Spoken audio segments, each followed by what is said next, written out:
क्या तुम जानते हो एक 18 साल की लड़की ने अपने प्यार के लिए अपने पेरेंट्स को मार दिया। मैनफ्रेड और मरीसा, उनकी एक बेटी थी जिसका नाम था सुजेन और उनका एक बेटा था जिसका नाम था एंड्रेस। मैनफ्रेड अपनी फैमिली से बहुत प्यार करता था। वो अपनी बेटी को बहुत लग्जरीज लाइफ देता था, बहुत अच्छी एजुकेशन दे रहा था, बहुत अच्छे से वो लोग रह रहे थे, वो खुश थे साथ रहते हुए। ऐसा नहीं था कि उनके आपस में लड़ाई थी, मनमुटाव था, बहुत अच्छे से वो लोग रह रहे थे। लेकिन सुजेन को कुछ टाइम बाद एक लड़का मिला जिसका नाम था डैनियल। वो डैनियल एक ड्रग एडिक्ट था और इलाके में बहुत एक छटा हुआ बदमाश टाइप था। लेकिन सुजेन उससे प्यार करने लगी और डैनियल भी उससे प्यार करने लगा। तो इस बात को लेकर मैनफ्रेड अपनी बेटी को समझाता था कि बेटा ये तेरे लिए ठीक नहीं है, आदमी गलत है। लेकिन सुजेन कहती थी यार फादर आप मेरी लाइफ में बहुत ज़्यादा इन्वॉल्वमेंट दे रहे हो। तो इस बात को लेकर दोनों कोई बाप बेटी के बीच में बहुत लड़ाई मस्ती थी, बहुत कलेश होता था। जब ये बात जाके सुजेन डैनियल को बताती तो डैनियल ये बोलता था कि तेरे फादर तेरी लाइफ में इतनी इन्वॉल्वमेंट क्यों रखते हैं। इस बात को लेकर सुजेन का उसके फादर से आए दिन लड़ाई मचने लगी घर में। और उसके फादर हरदम उसको समझाते थे कि बेटा तू बहुत एजुकेटेड लड़की है, हमने तेरी एजुकेशन में बहुत खर्चा किया है, तू बहुत लग्जरियस लाइफ जीती है जो तेरे को डैनियल नहीं दे सकता। लेकिन सुजेन कहती थी कि फादर आप मेरी लाइफ में बहुत इन्वॉल्वमेंट कर रहे हो जो कि सही नहीं है। इस बात को लेकर बाप बेटी के बीच में बहुत मनमुटाव होने लगे थे।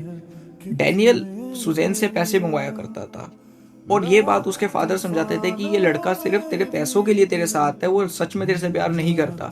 लेकिन इस बात को भी लेकर उनके बीच में बहुत लड़ाई होती थी। एक दिन ऐसी लड़ाई हुई और सुजेन डैनियल के पास गई। उसने जाके बोला कि हम दोनों क्यों ना शादी कर लेते हैं। डैनियल ने उसको समझाया कि यार शादी हम कर लेंगे लेकिन मैं कुछ कमाता नहीं हूँ और तेरे पास भी कुछ नहीं है। अगर हम लोगों ने शादी कर ली तो हमारी आगे लाइफ क्या होगी। तो उन दोनों ने मिलकर एक प्लान बनाया, क्यों नहीं हम तेरे पेरेंट्स को मार दे और उनके मरने के बाद जो उनकी जायदाद मिलेगी, इनहेरिटेंस मिलेगी, वो तो तेरी होगी और उससे हम बहुत लग्जरियस लाइफ जी सकते हैं और हम अपनी आगे की लाइफ को सेटल कर सकते हैं। इस बात पे सुजेन मान गई। 31 अक्टूबर हेलोइन की रात को सुजेन ने चुपचाप सबके खाने में नींद की दवाई मिला दी और जब सब लोग सो गए तो उसने पीछे का गेट खोल दिया। डैनियल और उसका भाई क्रिस्टियन बाहर खड़े थे। वो दोनों अंदर आते हैं, सीधा मैनफ्रेड और मरीसा के बेडरूम की तरफ जाते हैं। वहाँ वो देखते हैं दोनों बेहोश पड़े हुए थे। वो उनके मुंह के ऊपर तौलिया रखता है और रॉड से मार मार के दोनों की हत्या कर देता है। सुजेन ने ऐसा दिखाया जैसे कि कुछ लुटेरे आए थे और लूटपाट करने के बाद पकड़े जाने के डर से उन लोगों ने इन दोनों की हत्या कर दी और पुलिस को भी पहली नज़र में ऐसे ही लगा कि लुटेरों ने इन दोनों की हत्या करी है। और इस केस को ब्राज़ील की मीडिया ने बहुत उठाया। उन्होंने दिखाया कि कैसे एक हेलोइन की रात को एक पूरा परिवार खत्म हो गया। लेकिन पुलिस को शुरू से ही सुजेन की बातों पे कुछ शक था। जैसे कि सुजेन ने कहा था कि लुटेरे आए थे लेकिन उनको फोर्स एंट्री के कोई सबूत नहीं मिले और उसने बताया था कि इन लोगों ने अलमारी से चोरी करी है लेकिन उनको अलमारी में किसी भी ताले को, लॉकर को टूटने का कोई निशान नहीं दिखा। तो पुलिस को सुजेन पे शक होने लगा। पुलिस ने सुजेन के फोन रिकॉर्ड चेक करे तो उसमें उसको डैनियल के साथ की हुई चैट मैसेजेस मिले और जिसमें से क्रिस्टल क्लियर हो गया कि सुजेन ने यह हत्या करवाई थी।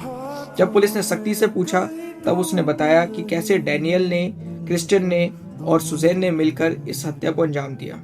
उस समय कोर्ट ने तीनों को 39 साल की सजा दी।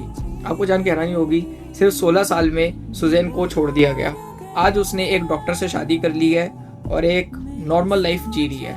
और जो सुजेन का भाई था वो मेंटली डिस्टर्ब हो गया। 2017 में वो सड़क पे एक होमलेस आदमी की तरह दिखा। आज वो कुछ अपने रिश्तेदारों के साथ रह रहा है और वो अपने फादर की इनहेरिटेंस के लिए केस लड़ रहा है। Thank you.